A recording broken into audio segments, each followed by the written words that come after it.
Today, we're going to dive into what are going to become some massive markets, and Hedera has the potential to capture the lion's share of that volume. We have some really important retail updates for you, and today's Shark Bites is not one to miss. Welcome back. I'm Brandon, the HBAR Bull. Now, I do some contract work for the HBAR Foundation, but I don't do these weekly updates in any official capacity. I'm just coming to you personally to give you the latest in the Hedera ecosystem. But as always, none of this is financial advice. Use it for entertainment or educational purposes only.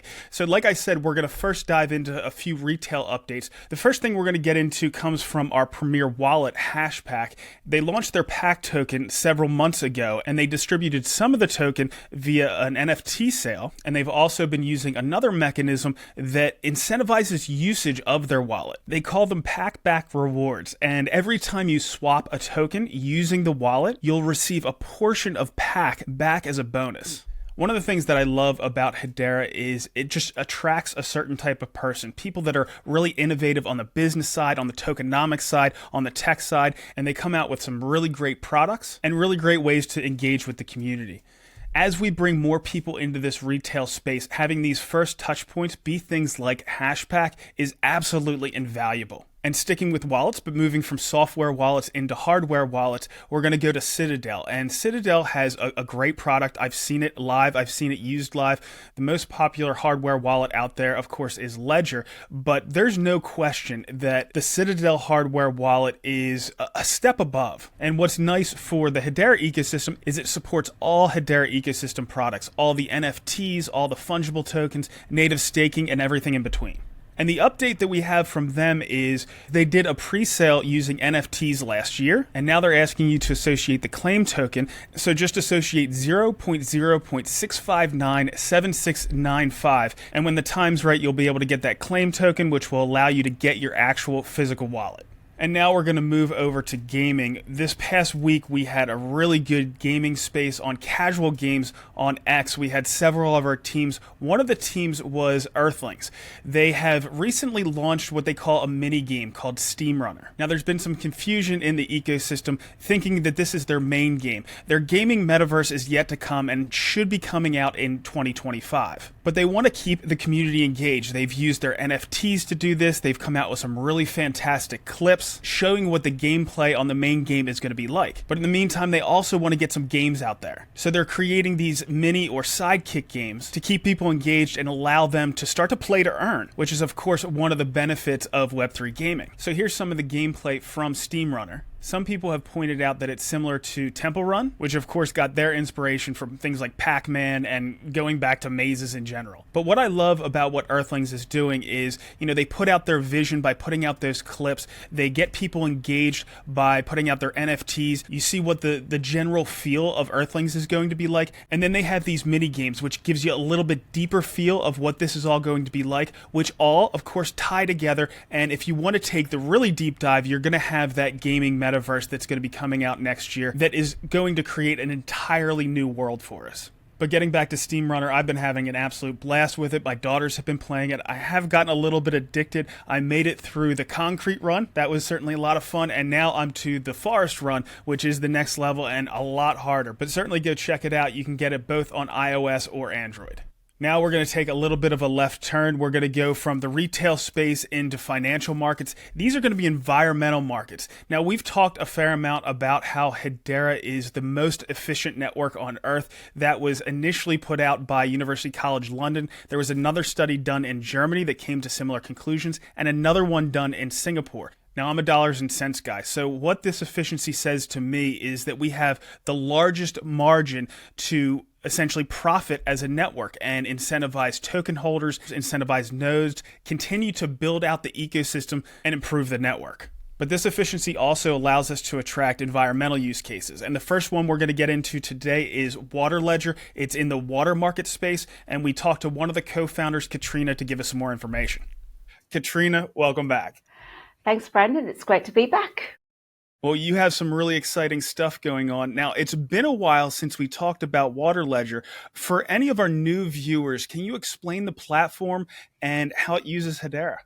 Great. So Water Ledger is a programmable platform for water rights whereby we use Hedera to create tokens. So we mint tokens, transfer those tokens into digital wallets, and then we use rules and all that sort of things to automate the complexity of regulation. So ultimately, there's three parts to water ledger. There's the water rights, the water allocations, and then the water trading. So now you're finally hitting the market. I would like to go in a little bit deeper to exactly how you're leveraging Hedera and why that's integral to what you're doing. Can you touch a little bit more on that? Yeah, sure. Look, I know you probably have some new viewers, but for the viewers that have known me or the ecosystem that know me, we actually started in 2016. And obviously way back then it was only Bitcoin, which we did actually start with. And then we moved to Ethereum before CryptoKitties and all that sort of stuff.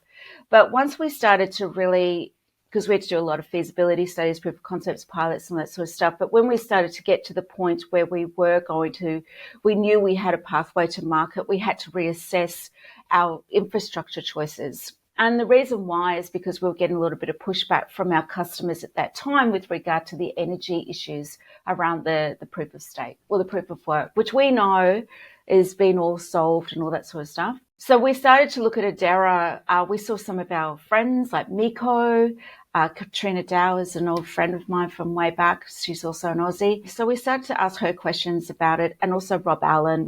Allen and I go way back when we were on the board of the Australian Digital Commerce Association. So it started to make sense from the lens of that environmental, I guess, qualifications of Hedera.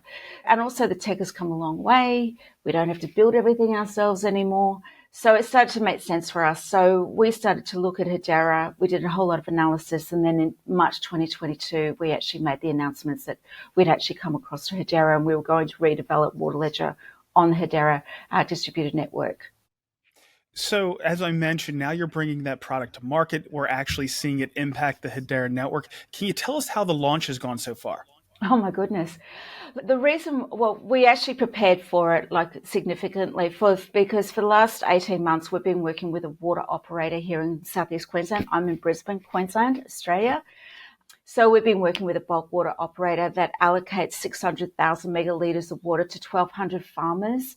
And they do that all on Excel, which is pretty normal because we see this quite a lot where all these really important asset classes are generally accounted for on Excel, which is not very good at all from a trust perspective.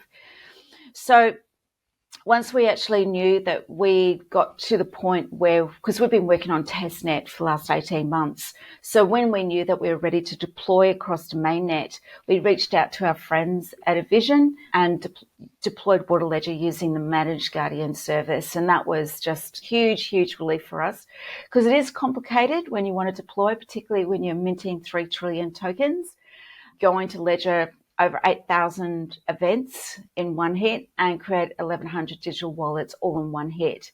So we had to plan it out really carefully, and working with the Managed Guardian service was a great team, and Daniel and his team were brilliant to help us through that. So once we set everything up and we moved everything over, then we watched the ledger all of our work across 6 hours. It took 6 hours to get all of that across. But once it actually was done, we were watching it on Hashscan, LedgerWorks, Dragonglass. We were watching it all over the place. By the end of the time that it actually finished, it cost us, because I'm Australian, so it cost us, because we hold treasury, it cost us $70 AUD in HBAR tokens to do that entire deployment, which is huge. Like to go straight on to layer one, for 70 AUD of HBAR was quite phenomenal. So who are the buyers? Who are the sellers? How do these markets work? Yeah, so basically it has to start with a water authority. Water is a publicly shared asset and it's highly regulated, and not everybody can take water. You have to have a right through an authority to take water, particularly if you're a farmer, a miner, industry. Yeah, sure, we as householders, we can just turn on our tap and we get water from the water utility. But for farmers and industry, they have to have a right to take water, because the most important thing is that the catchment where we take our water is never breached in terms of its sustainable yield.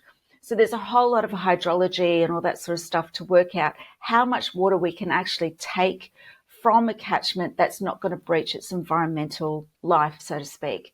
So You have to have a right, so that's called an entitlement. And when you have your entitlement, you get a water allocation at the start of the water year, depending on the weather. If you're in drought, you're probably not going to get a water allocation.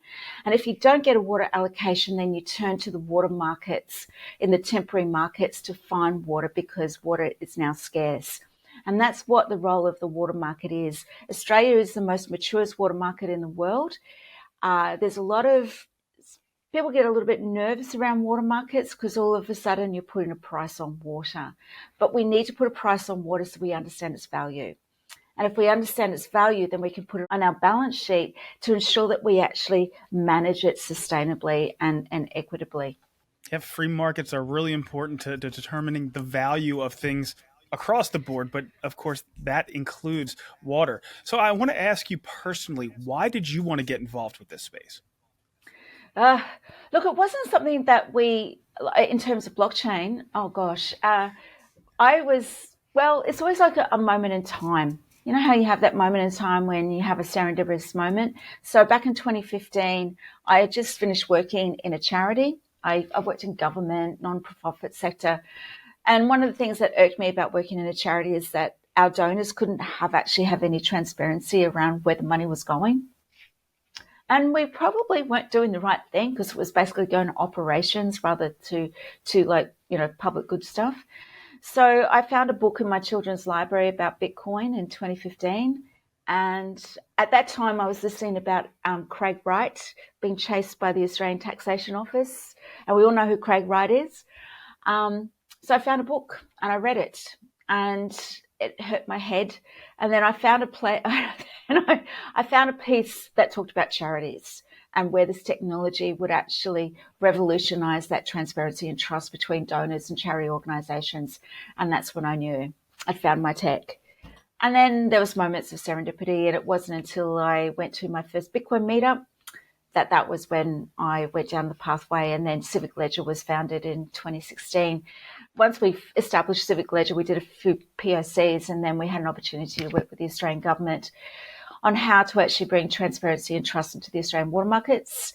And that's in 2017 we started our journey. So it's now been 7 years. It's an impressive journey, and I mean, Hedera hasn't even been around for that long. So no. The next thing that I noticed that post that Wes put out. I saw it was either $6 or $7 million worth of water rights were in this market. Where do you see this all going? In the years to come. Look, that was really why I really wanted Wes to express this is because particularly in the US markets, there's a lot of controversy around putting a price on water. Particularly, there's the NASDAQ of water veils indice, which people think that that's where the Wall Street guys are going to come in and start to, price farmers out of the market. That is not the case at all. It's really important that we understand the role of markets. But we actually, in the work we've done with Southeast Queensland, in the particular scheme that we've now tokenized, there was only 25 permanent trades. That means like I'm selling my house to you. So if you do a permanent trade, it means you're actually selling your right and your allocation and all the other issues to somebody else. So it's like selling your house. So when you sell your water, it's the market that determines its value, not the government. The government doesn't actually say what that price is. It's what the market says. And it's based on drought and scarcity and water and all that sort of stuff. So I wanted to emphasize that this tiny little scheme that we've worked with, it's big, but it's one of the lowest trading schemes in Queensland, that the value of water was $7.3 million just for 2,104 megalitres of water. Now, in the Murray-Darling Basin, farmers trade $6.1 billion worth of water every year. So this is only a drop. This is a tiny little drop in the ocean. So I wanted to sort of let everyone to understand that that if we understand the value of water in the context of this technology that we work with, then this is ultimately the origins of the tokenization of real world assets. One of the issues that we hear all the time now is that we can fractionalize real estate and we want to do bonds and all that sort of stuff. Well, the most important asset class on this planet that we need to tokenize is fresh water, Because once we understand how much we have, then we know how much we can use, how much we can share, so we can actually ensure that the environment and Indigenous and all that sort of stuff is sustainable for the longer term. So we just wanted to point that out, that we've done it, but we can actually do the entire planet now because we've done this. And as I said, if we actually solve the problem of water scarcity, that means that we can solve the problem of food security and climate change. And I guess that's what's been driving us for all these years. Well, we appreciate everything you're doing. We appreciate you coming on today and telling us about it. And in the future, as you go along and continue your journey, we hope we can have you back. Thank you, Katrina. Yeah, thank you so much, Brandon. A huge congratulations to the Water Ledger team for actually bringing this product to market and getting it on the ledger. The next thing we're going to talk about is the carbon markets. We talk about this all the time because the Guardian ecosystem is pretty much one of a kind in the Web3 space, and all of the infrastructure has pretty much been put in place to get this moving forward. But it is kind of hard to understand. Now, Wes Geisenberger pretty much leads this initiative through the HBAR Foundation, and he got up with some other participants from the Guardian ecosystem to present at the UN. And I grabbed some highlights from this to make things a little bit more clear. So let's take a look at that real quick. We've had the great honor and pleasure of working with the team at the Secretariat to help an implementation we've done in digitizing open source methodologies using a tool called the Hedera Guardian. The team, in collaboration with Swirlds Labs, Envision Blockchain, and the Secretariat, have put these methodologies together based on the CDM methodologies that can be used in a multitude of ways, both at registries in a digitized fashion, but also in implementations like Article 6.2. So to share a little more about the perspective of the collaboration, I'd like to invite Alex Paris up to say a few words in the collaboration, and Daniel Norkin to share the demonstration afterwards of the outcome of this collaboration, and maybe share thoughts on what comes next before we get into a panel on some of the opportunities we have in Web3, as well as what we see as the year in review and going forward. Hey, good afternoon, everyone. My name is Alex Paris. I'm part of the methodologies team of the UNFCCC Secretariat. Yes, we've been thinking about digitalization of methodology for many years. So this was something that we have started, I think, back in 2012. And this collaboration, we started this year with Hedera and HBAR. So under the clean development mechanism of the CDM, we have over 300 methodologies for developing projects. And we chose 13 methodologies of those to start, to be a pilot. And we are very happy that today we are showcasing this pilot, and they are part of the Guardian. I'm Dan Norkin, one of the co-founders here with Envision Blockchain. And we're going to demonstrate something here today. And it might seem like it's just technology. But the truth is, what we're doing here is we're taking things even a step further. We're going to demonstrate some of these core foundations of trying to bring trust back into the voluntary carbon market because of all the things that have been happening over the course of time.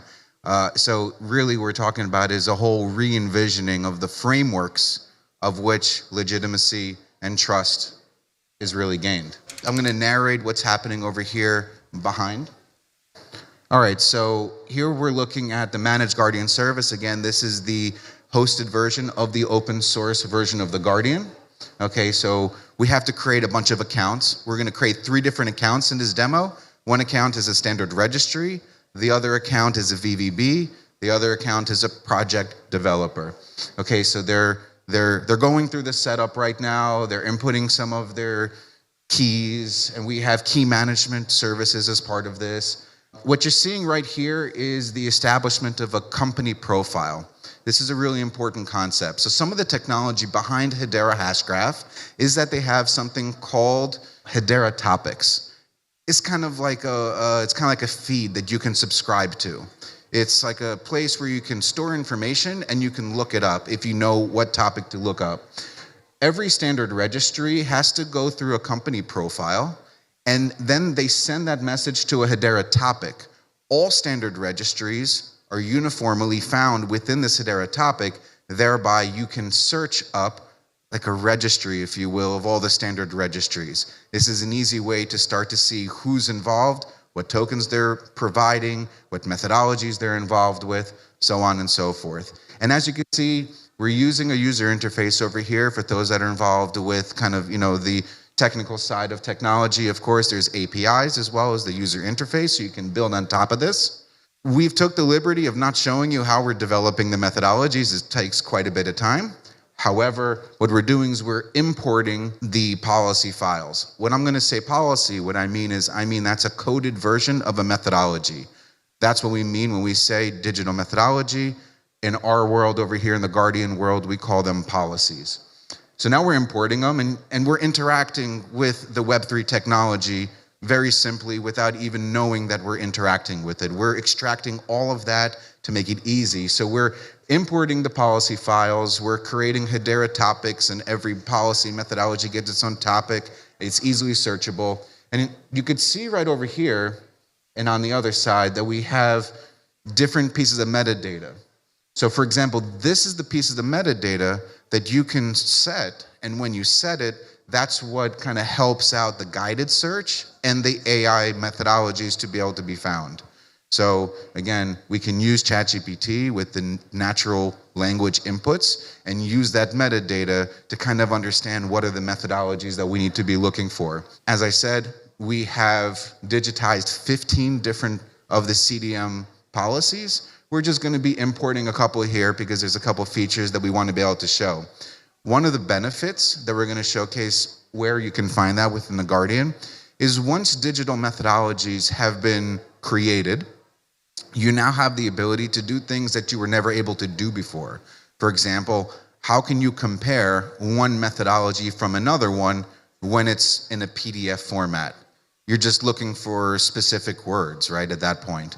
So over here, what you're able to do is see the differences in the metadata, the differences in the structure, the differences in approvals, the differences in the roles. Everything is very easily be able to be brought up to the forefront, and you're able to now provide analysis on an entirely new level. Okay, so I think this is the third one. Okay, so we're gonna go through this importing of the policy file. Again, we're importing schemas every time that we import a policy file. We import tokens. We import all the attributes and artifacts that exist within that policy file. It's really interesting too, since we're in an open source world, we're in a blockchain world, a Web3 world, a hashgraph world, we can take these policies that have already been published and you can take them and bring them into your own standard registry instance. So you can kind of pick and choose from the best that already exist and kind of be very flexible and dynamic together with it. All right, so now, remember I was telling you about the policy comparison? So basically, here's how it would be, is you would select one policy and you can select another policy and you can multi-select more policies and you can now run them side by side. Now we're publishing the policy. Once we publish the policy, it now becomes visible through the AI search, it becomes visible through the guided search, and most importantly, it becomes visible for project participants and project developers to be able to find it and interact with it. At the core of the Guardian is the policy workflow engine. And you could see over here, it looks like a BPM tool, if you will. It's a low code, no code editor, which allows you to stack these little Lego blocks together and create the entire workflow. So again, instead of looking at a 400-page PDF document, you have a coded version that allows the whole thing to work through the policy workflow engine. All right, so now we're just showing you a view of the tokens. Again, the tokens are a very important aspect of this entire infrastructure. Okay, so now we just went through the whole process. We're minting the tokens. And now you're about to see really, the whole meat and potatoes of what this is all about. The guts of it is something called the trust chain. We're taking everything into account. Right here, as you could see, remember I said that every token tells a story. You can see in these kind of Netflix types cards, who did what, when they did it, how they did it, what's the data behind it, and everything like that. We're gonna open the project comparison. And this is basically what we mean, that all of the data that's out there that hasn't been encrypted is going to be able to be available to be seen and compare. When it's green, it's the same. When it's white, it means that it's different. And you can take a look at all the different fields from locations to data and make the analysis that needs to be. So that's the benefits that we can have with using all these different technologies and advancing towards these next-gen registry systems. Thank you. Can we make the project better at the origination stage? And there were only very few answers. Obviously, DeFi was much more interesting than origination. So we came across many different initiatives that most of them were like focused onto like helping us to finance projects at early stages, which were not yet applicable for different reasons. But we came across actually the HBAR Foundation and the Hedera ecosystem, where the approach was actually aligned with like what we believed was the right way to go, and on top of that was bringing a lot of innovation, especially with digitalization of the methodologies, which is the right approach. It can bring like a lot of efficiency all the way from origination to issuance, and after that what happened on trading and price discovery, if we're able to like get like better prices at the exit so that it can go and flow back to the community, the project, to make them better, then we have a real use case of impact, and we have really an innovation that is bringing like benefits all across the value chain. Now, in stage of like demand, the market has always been like quite tilted towards like the biggest emitters. Now we see like new entrants in the demand side that are looking to decarbonize their supply chain, and of course like monitoring of like all these different elements is a topic that is on the desk of every board to make sure that they can do it like in a better way, and they can also streamline it more efficiently. So we are looking at like how from the origination to the issuance we can bring better projects, but also like at ways that we can attach different like systems that are like compatible within like the different ecosystem of different organizations, so that we can bring like effective solutions.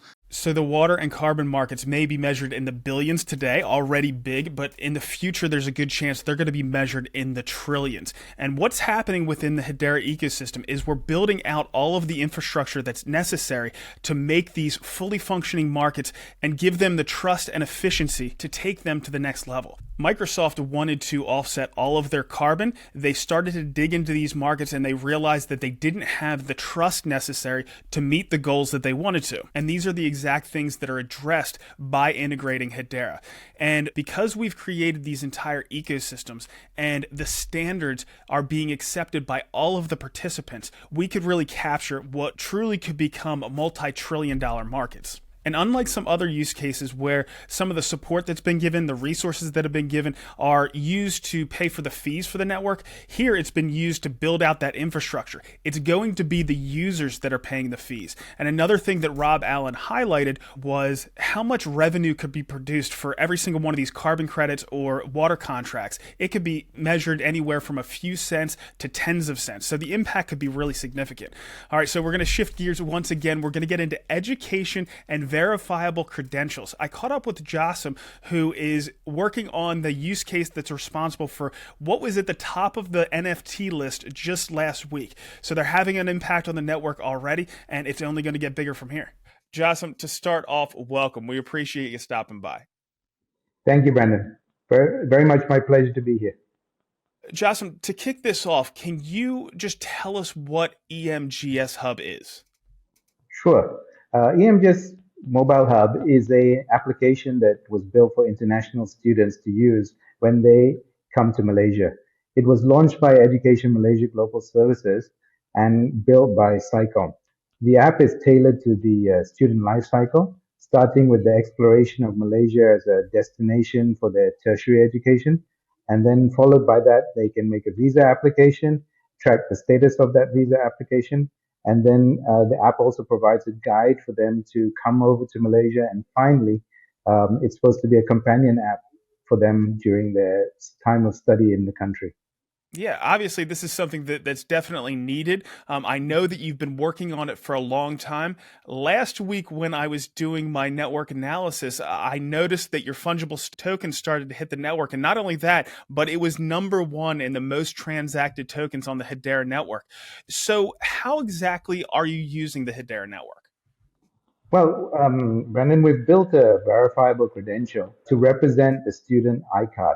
Now, the student iCard is an identity card and it's issued by the government of Malaysia to represent the validity of the student's immigration status in the country. So we've created it as a verifiable credential. And what we've done with Hedera is that for the students, we are creating a wallet for them. And then from that wallet, we are also then minting an NFT with the verifiable credential. After that, we're transferring that verifiable credential into the student wallet, and then it's frozen. The access to that wallet comes from the EMGS Hub mobile app, and they can access that wallet anytime and get that VC from there. We also use the Hedera topics and the consensus service for security and immutability of the verifiable credential, including privacy protection of the student data. So, as I mentioned, you're one of the most transacted tokens that we're seeing on the network. What exactly is your relation to Malaysia? Because it seems like they're your biggest customer right now.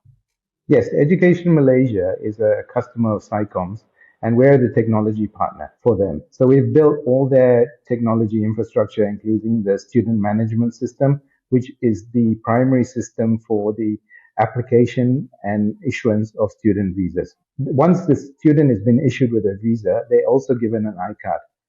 Previously, this wasn't a physical iCard like an identity card, but now we've turned it into a verifiable credential. That's why every student needs one. And so, we have a student population international student population in Malaysia of about 130,000.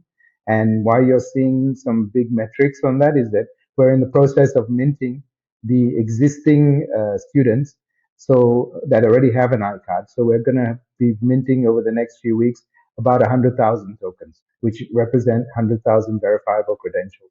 And after that, it's about 8 to 10,000 verifiable credentials every month, just for the iCard. So the Malaysian government wanted to go and use this at scale right off the bat, huh? Yeah, but I think the main thing was that they wanted to do away with the physical card, and they wanted to go digital. And we proposed that they do it in the way that it's W3C compliant, and that meant that Hedera was a good choice for us to build the decentralized IDs, and that's where we managed to convince them that with Hedera behind this technology, we could provide them with security and immutability and reduce the level of fraud that could possibly happen to zero, actually. Well, one of the other things that I noticed when I looked at your deck was you're leveraging H Suite. So I just wanted you to go into how exactly you're leveraging H Suite and why.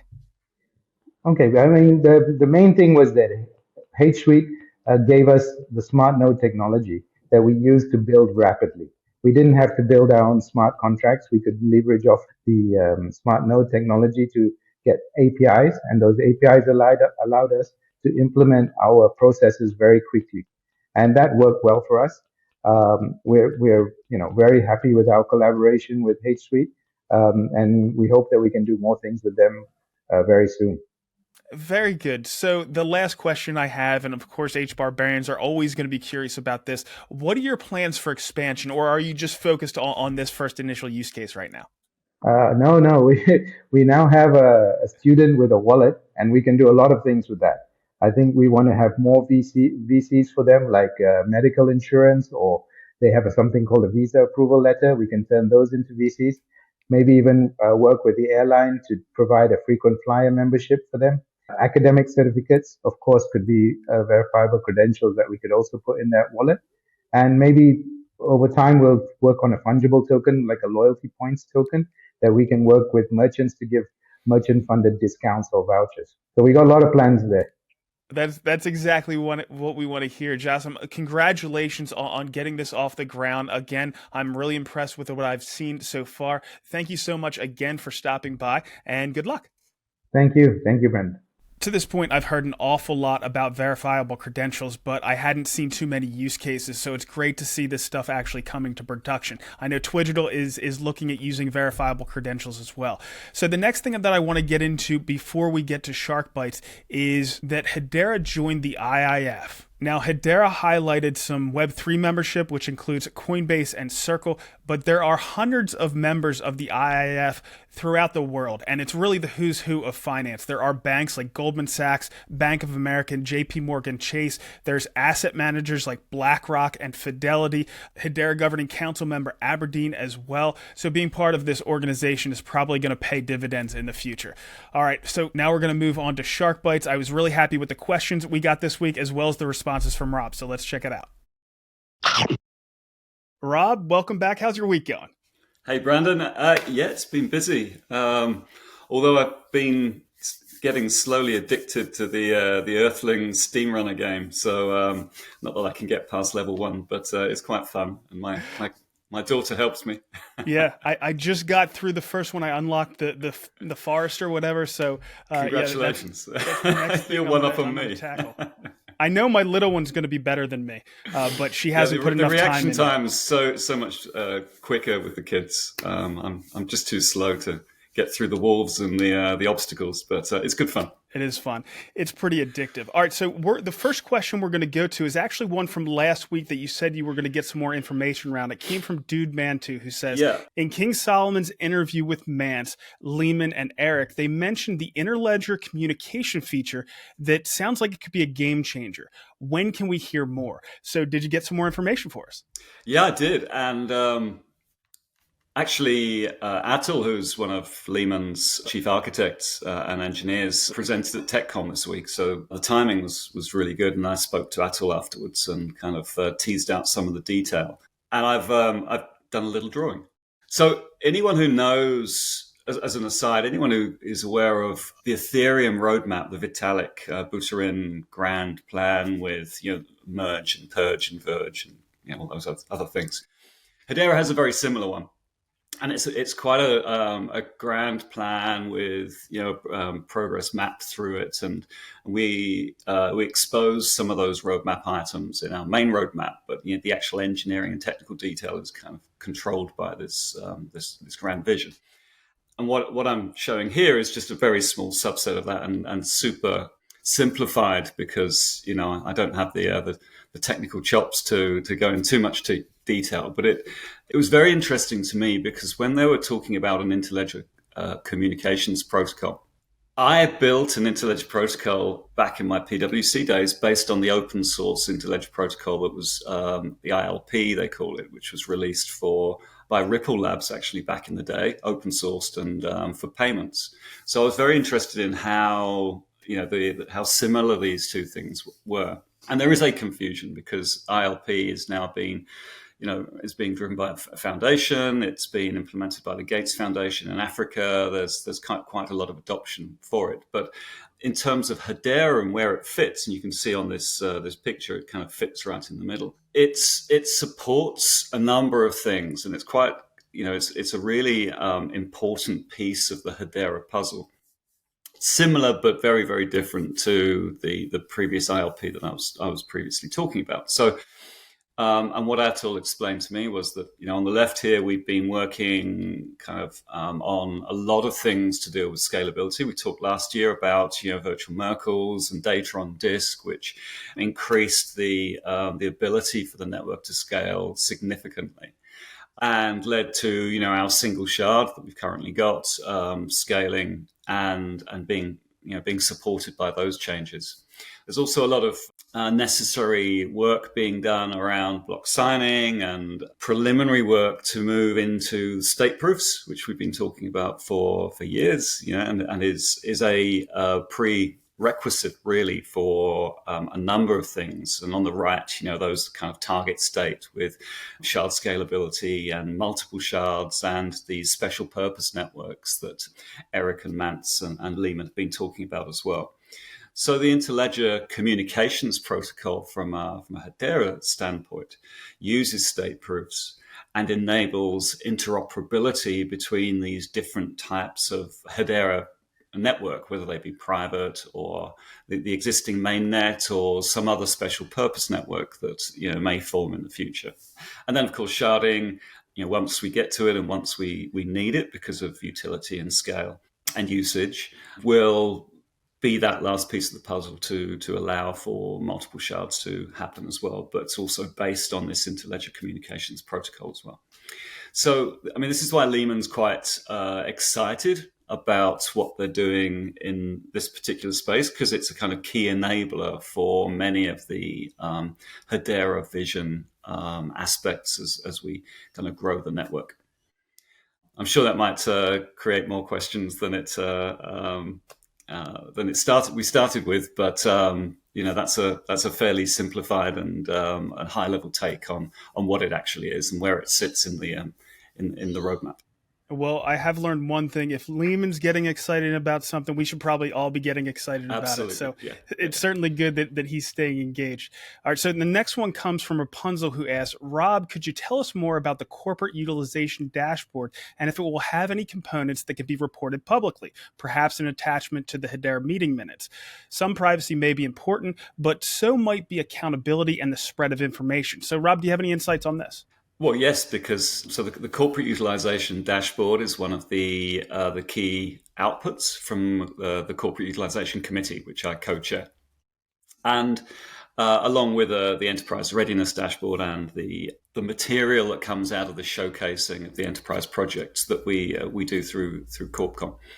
So the corporate utilization dashboard is effectively an aggregation of all of the enterprise projects that we are aware of, those that are being delivered through the THA Enterprise Program or being funded by THF or our governing council projects. And the purpose of that really is to bring them together in a way that we can determine where the utility is coming from, where what enterprises are using Hedera for, to identify common themes, to support and help kind of common architectures, to share notes that one of the things we do in CorpCom is to help those who are coming later to the party or just starting, to see where other projects have succeeded or what thinking they've gone through, to the degree that they're able to. Some of these projects are super closed down and don't reveal anything.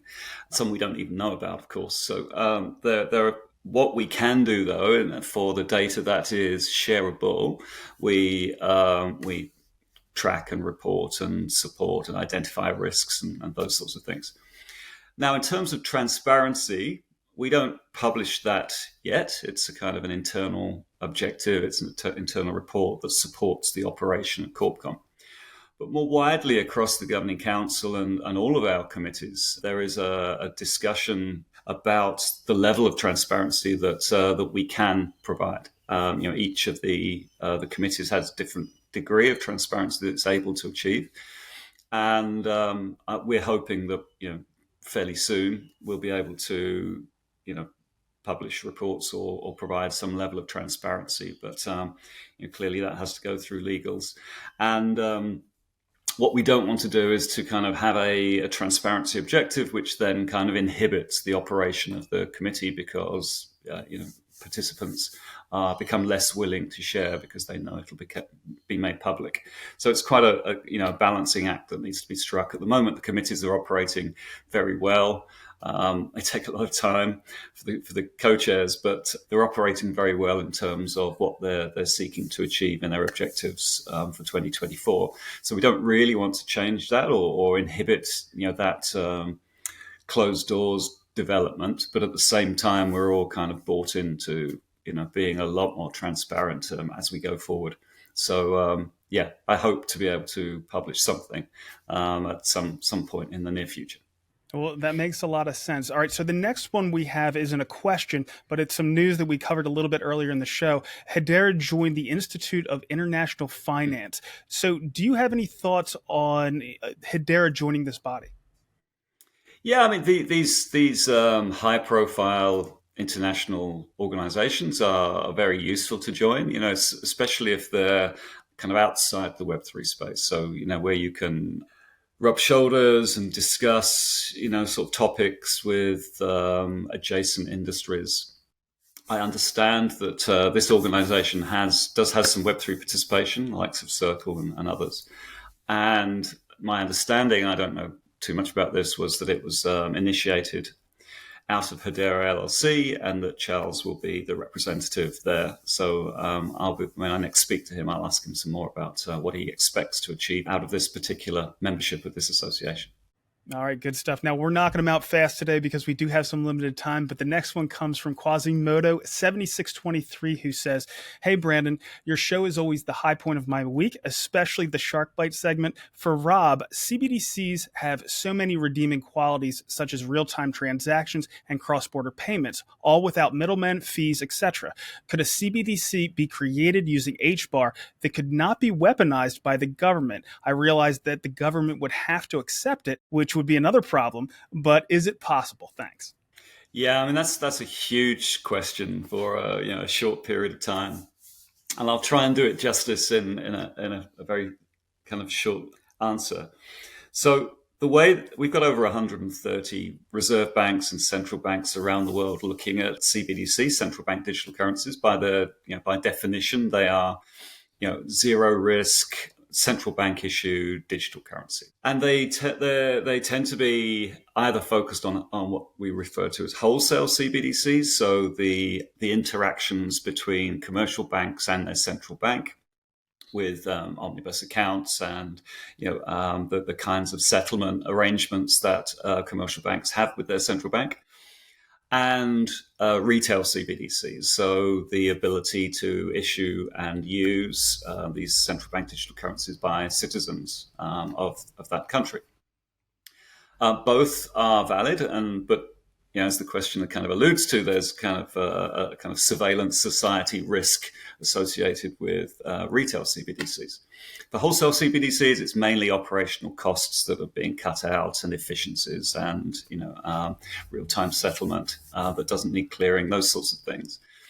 On the retail side, it's a lot more risky. They are being tested in some countries. Now, would Hedera be appropriate for that? Well, of course, we've got MTech and our amazing Kamel Cadet, who has the sandbox that is being rolled out in many countries, both in Caribbean and in Africa. So that's testing some of those hypotheses around how Hedera might be used in that context. We're also seeing some experimentation. I'm not aware of any kind of core CBDC implementations that are based on Hedera, which could entirely be the case. The technology is open source, so we don't even need to know that it's being used. But the Hedera mainnet, the public network, I'm not aware is being used at all, and I probably would be aware if it was. What is interesting, and what we've seen in Australia, is that you could have a wholesale CBDC, but a retail stablecoin ecosystem.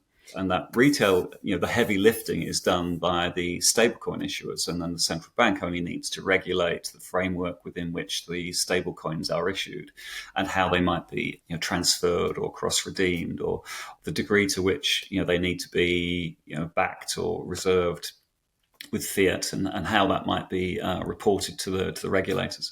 So that's where Australia is going with this, and I'm quite closely involved with those developments, which is super interesting. And then Hedera, we've got these special purpose networks that Hashgraph are now talking about, going back to the original. Not going back to it, but the private Hedera networks were what we had prior to open access, prior to the mainnet release. So this has been something that's been on the part of the vision for a very long time. And I think we kind of feel that if there is going to be a Hedera-based CBDC, it will probably be a private version of that network. And of course, if we have a wholesale CBDC with stablecoins filling the retail gap, then it would be very efficient using the interledger communication protocol that we talked about earlier to actually transfer value from one to the other. Clearly, we'd need some kind of controls on that crossover point between private and public, but that might be a way that it would be architected. So I can envision a future where Hedera could deliver that. Now, would it be done, and could it be done in a way that preserves the privacy of the citizens, which is the key consideration of this question? And I think What we would then need to implement is some kind of digital identity stack as well as part of that. So, the ability to present verifiable credentials that are privacy preserving, and that the transfers are secure and encrypted on behalf of the citizen. And I suspect we've got some work to do on that. Although all the technology is available, the adoption of those technologies by governments and banks around the world is fairly nascent. So yes, I can envision a world where all this happens, but we're still yet to see it actually being implemented. But one thing about CBDCs, I understand the concerns out there, but they are coming. So they're going to come one way or another, I think.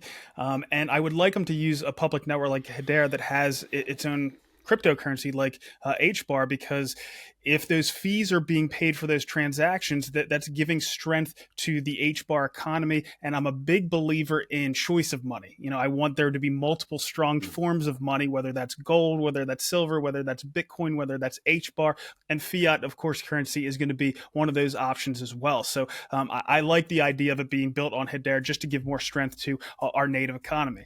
All right. Yeah. So, but the thing that's, sorry, just to finish, the thing that kind of worries central banks around the world is that once you have a retail CBDC, every citizen effectively has a bank account with the central bank.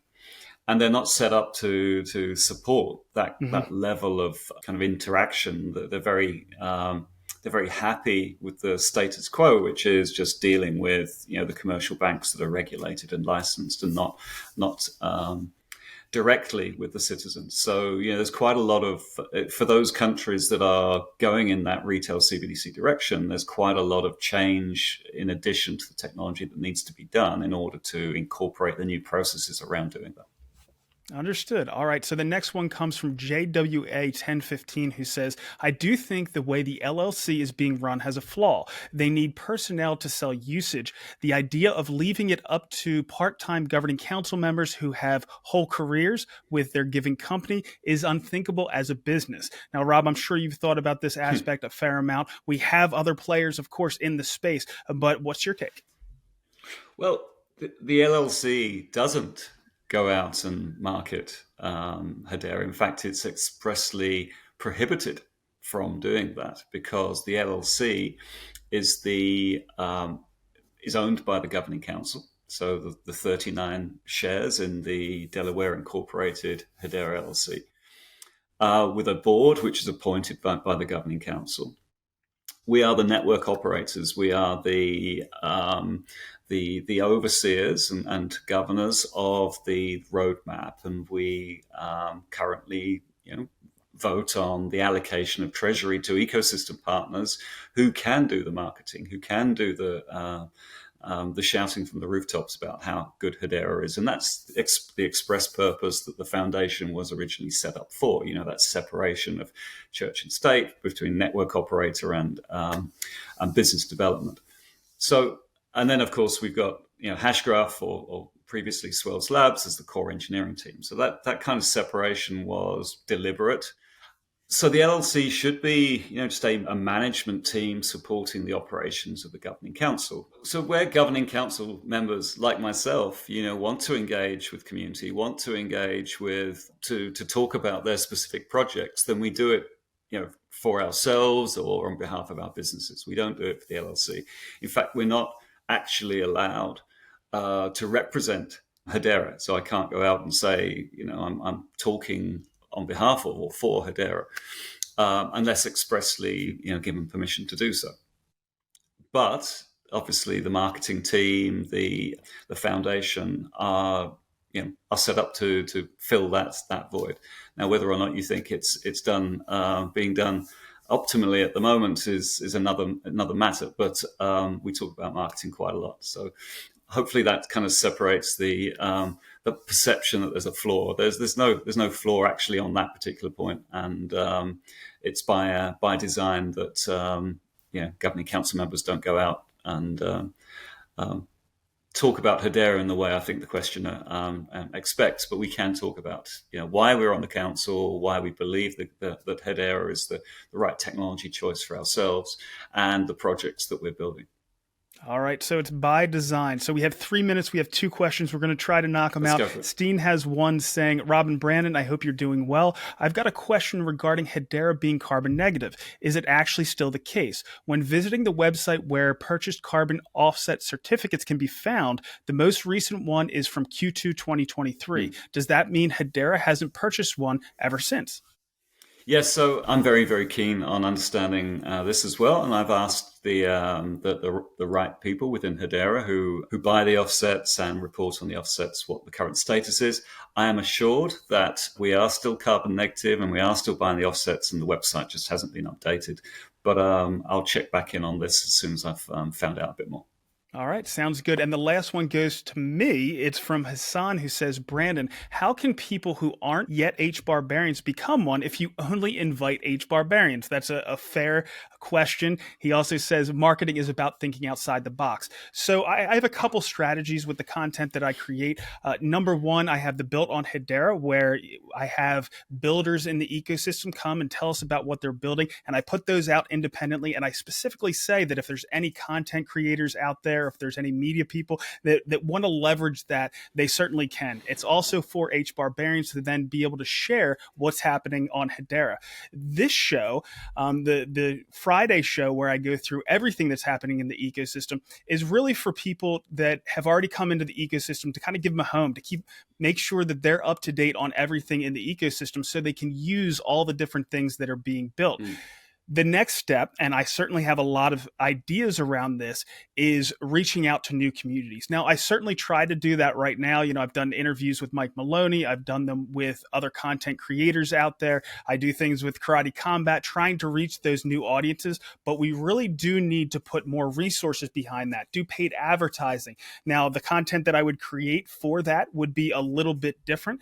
I do think that the entities within the Hedera ecosystem are ready to put some of those resources behind it. So hopefully we're going to be able to get to that before too long. But I do have a strategy, even though, Hassan, you have a really good point. We do really want to push to other communities out there. All right, Rob, we are hitting up against your hard stop. I really appreciate it. Well, I've got one point. I've got one point just to finish on that particular question. And it's kind of a twist on what we often say, but I think everyone is an HBAR, they just don't know it yet. All right, we've had some great questions. Make sure you keep dropping those down below. We really appreciate it. Rob, of course, we appreciate your insights week in and week out. Thanks for coming on, and we'll see you next week. Thanks, Brandon. See you next week. So last week, there was an announcement that came out while I was recording, and it was from Momental. So Momental is a professional paintball league that is apparently growing really fast. So I do have to admit that I haven't paid that much attention to professional paintball, but the same was the case with Karate Combat. I didn't even know they existed until they started talking about building on Hedera. And their Web3 integrations, of course, have made me a complete super fan of their up-only gaming. I'm sure Momental has some really big plans as well, so it's going to be interesting to see what they come out with. So we're going to take a little bit of a left turn here. We're going to get into developer activity on the Hedera network. So Diffuse Labs put out a post and they said in July, Hedera has had more core developers than Cardano, Solana, Polygon, and Kronos combined. As more developers choose Hashgraph over blockchain, it will be interesting to see which network attracts more Web 2 companies. So I'm sure a lot of this developer activity is coming out of Hashgraph, formerly Swirlds Labs, but it's good to see all this action happening over there on GitHub. So not only do our builders include developers, but they also include creators of all kinds. And Kabila is providing the tools for that, and we have some more information that came from Jack this week. Welcome to Kabila Tools, the most complete NFT toolkit for creators and communities in Web3. The best part is that it's fully self-service and no code. So easy to use. And today I'm going to give you an overview of everything we have to offer and how to get started. First things first, you need to log in with your Kabila wallet, like so.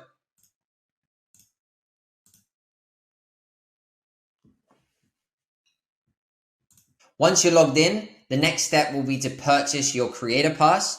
You have 3, 6, or 12 months. This is essentially our subscription NFT to the toolkit. Once you hold one of these NFTs in your wallet, you'll get full access to all of the tools we have, which we're going to go through one by one together. And of course, full customer support from the team, whether that be technical or strategic. But let's dive straight in to the tools. You have the creator gallery, which is simply that. It's the place where you will be able to see the NFTs that you've collected or created on the platform. Next up, we have the NFT creation tool, which is exactly that. The place where you will go to create your collection, your token ID on Hedera, and then go ahead to create, generate, and upload your metadata, followed by minting the NFTs to the collection. And again, they will appear in your creator gallery once you've gone through that flow on the NFT creation tool. Next up, we have the data manager, where you can go ahead and upload a single or several files of NFT metadata to Arweave. And you have the metadata explorer, which you can use to view the metadata of an NFT or any fungible token that you wish, as long as you have the SID link or URI code. Here below, you'll see your vault, where files will appear once you've uploaded metadata. And from here, you'll be able to download them at any given moment as well. Smart lists, next up, they will save you a lot of time. Dynamic lists essentially generate lists of accounts based on different criteria that you input. So for airdrops, it's really handy to collect certain information ahead of them.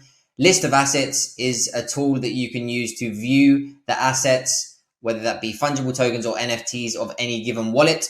Again, an explorer. The bulk sender or airdrop tool, where you can send NFTs and fungible tokens in bulk to hundreds or thousands of wallets at the same time. The art engine, which will allow you to generate the most beautiful PFP collection for yourself. Again, this is no code, so we do all of the heavy work. You just bring the art and generate your PFPs. And once you have your NFTs generated, uploaded, minted, you can then set up your shop front with our launchpad to sell those NFTs. You can set up different phases, pre-sale, public. You can gamify it in many different ways. It's very easy to use, fully self-service, and will ensure a smooth mint for your community. Token manager, from here, you'll be able to use the different private keys that you've assigned to your collection, whether that be the supply key, the admin key, to burn tokens, to update certain information, and so forth. And last but not least, we have the fungible token creation tool, which is exactly that. You go ahead and create a token ID for your token, mint the supply, and you're good to go within a few seconds. And here at the bottom, you can explore the different tutorials for the tools that we've just been through. We take you through step by step so you can get an overview before you get started. We also have the Kabila Academy, which I really encourage you to check out. We have some great content here on NFT strategy, how to launch a collection, why tokenize your community, what are the benefits, etc., etc. And with that being said, if you have any questions, please don't hesitate to reach out to the team via Discord, Twitter, or email hello@kabila.app. We'd be more than happy to help. And with that, we'll jump into some network analysis. While recording last week, we saw transaction volume drop to about 400 TPS, and it stayed there for a few days, but early this week it popped back up, and we've been averaging over 2,000 transactions per second since. We also saw a max TPS of about 8,500. We've been maintaining a 3.4 second time to consensus finality and have created an impressive 71,000 accounts on mainnet just this past week. Looking at our fungible tokens, Wrapped HBAR took the top spot, followed by Karate, Native USDC, and Dovu. Next up, we have Sauce, Jam, the Siki token. It's good to see them in there. Energy Trade Token, and Bridged USDC. Looking at our NFTs, the Student Verifiable Credential from EMGS Hub took the top spot yet again, followed by the Saucer Swap Liquidity Provider Token and the Road Code 2024 Access Card. Next up, we have a Karateka NFT, Bunny's the Magic Number Ticket, and a VR Jam NFT. To wrap up the top 10, we have the Slime World NFT, Cinnamani, and finally Doctor Who Worlds Apart. The featured NFT is a music NFT that comes from Mexican recording artist Hela San. There's still 70 available over on Centex, and it includes a recording of the song, recordings of Hela explaining the song in both English and Spanish, as well as images of the original lyrics, Hela recording, and more. It's an absolute steal in my opinion for just over 200 HBAR, and I picked up 2 this week. Original owners can also claim free 3D swag collectible NFTs. And now we'll jump over to DeFi. The total value locked in the Hedera DeFi ecosystem is down to about $52 million. $48.5 million of that is on SaucerSwap, $2.4 million on HSuite, and $1.4 million on Hela San. Looking at the crypto and HBAR markets, Monday saw a washout across all risk assets, including crypto, but since we've seen a moderate recovery. Bitcoin is up slightly on the day, but still down nearly 5% on the week to just about $60,000. HBAR is down a bit on the day as well and down 7% on the week. During that Monday washout, HBAR saw a low of about 4.5 cents, and though we've recovered about 20% to 5.6 cents, we're still at prices not seen since last year. I think we can make a quick recovery, but fall can be a bumpy time for markets in general, so I'm keeping a fair amount of powder dry at this point.